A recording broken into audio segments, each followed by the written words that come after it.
d'opposition. Maintenant, comme le veut la tradition, Madame la députée de Terrebonne s'adressera à l'Assemblée. Alors, je vous cède la parole sans plus tarder. Merci, Madame la Présidente. Merci également au Premier ministre, au chef de l'opposition officielle et à la chef du deuxième groupe d'opposition pour vos bons mots. Merci, chers collègues. Un merci tout particulier à mon chef, Paul, pour son implication soutenue à mes côtés pendant toute cette campagne électorale dans Terrebonne. Merci.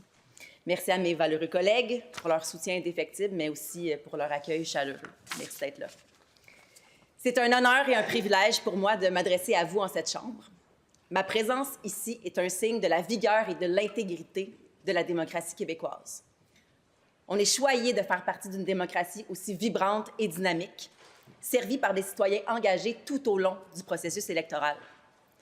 J'ai une pensée toute particulière pour les jeunes de secondaire 5, ils étaient nombreux d'ailleurs, qui ont participé au projet pilote du DGE comme employés dans les bureaux de vote le jour de l'élection. C'était vraiment beau de les voir contribuer activement à notre démocratie. Par le passé, on l'a dit, j'ai occupé des postes de direction dans des institutions culturelles, médiatiques québécoises, notamment l'Opéra de Montréal, Le Devoir. J'ai toujours choisi mes défis professionnels avec une seule aspiration profonde, mettre mes efforts au service du Québec, du rayonnement et du développement de ses talents, de ses idées et de sa prospérité. La culture et la langue sont les fondements de notre nation. Il me tarde d'échanger avec vous, mes collègues de l'opposition, et avec Monsieur le ministre de la Culture et des Communications à ce sujet.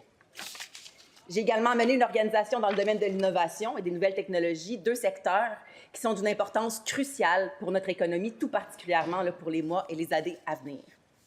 Et mes collègues peuvent compter sur mon entière collaboration pour donner des impulsions nouvelles aux innovateurs et aux PME québécoises.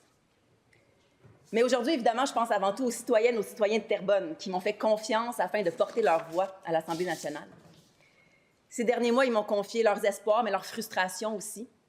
Ils m'ont parlé de leurs attentes à l'égard des services publics, de leurs besoins d'équité et de justice, à l'heure où les besoins en matière de logement, de transport et de soins de santé sont de plus en plus criants.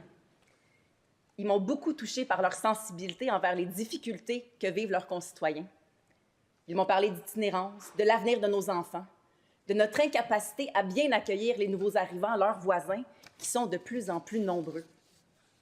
Ces questions-là ont été au cœur de la campagne, puis elles vont être au cœur de mon mandat auprès d'eux et auprès de vous. Enfin, j'aimerais réitérer les valeurs qui m'animent, celles de la solidarité, de prospérité, d'identité et surtout d'intégrité.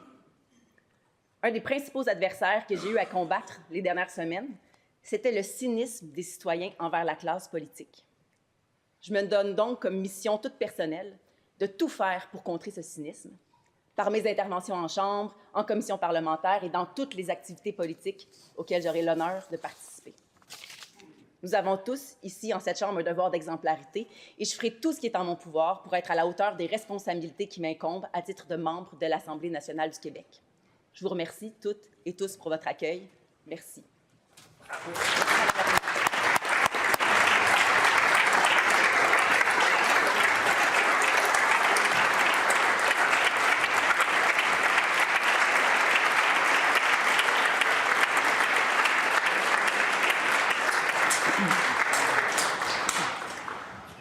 Merci beaucoup, Madame la députée de Terrebonne, et j'aimerais également souhaiter la plus cordiale bienvenue à notre nouvelle collègue et l'assurer de l'entière collaboration de tous les membres de l'équipe de la présidence que vous ne voyez peut-être pas actuellement.